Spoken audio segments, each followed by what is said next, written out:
Kisah seorang ahli ibadah hampir masuk ke neraka setelah menolak rahmat Allah. Dalam sebuah hadis dari Muhammad bin Al-Munkadir dari Jabir radhiyallahu anhu, diceritakan suatu ketika Nabi Muhammad SAW didatangi Jibril.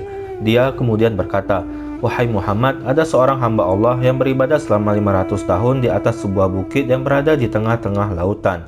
Di situ Allah Subhanahu wa taala mengeluarkan sumber air tawar yang sangat segar sebesar satu jari. Di situ juga Allah Subhanahu wa taala menumbuhkan satu pohon delima. Setiap malam delima itu berbuah satu delima.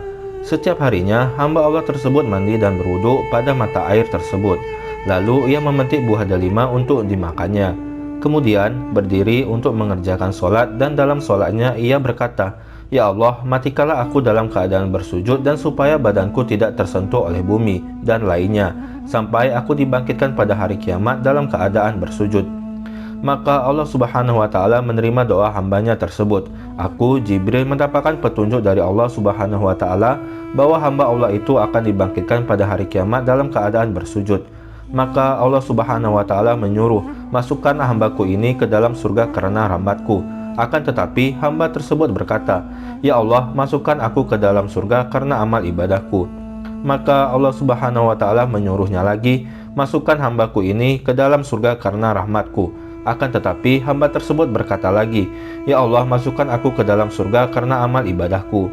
Untuk yang ketiga kalinya Allah Subhanahu wa taala menyuruh lagi, 'Masukkan hambaku ini ke dalam surga karena rahmatku.' Akan tetapi hamba tersebut pun berkata lagi, 'Ya Allah, masukkan aku ke dalam surga karena amal ibadahku.'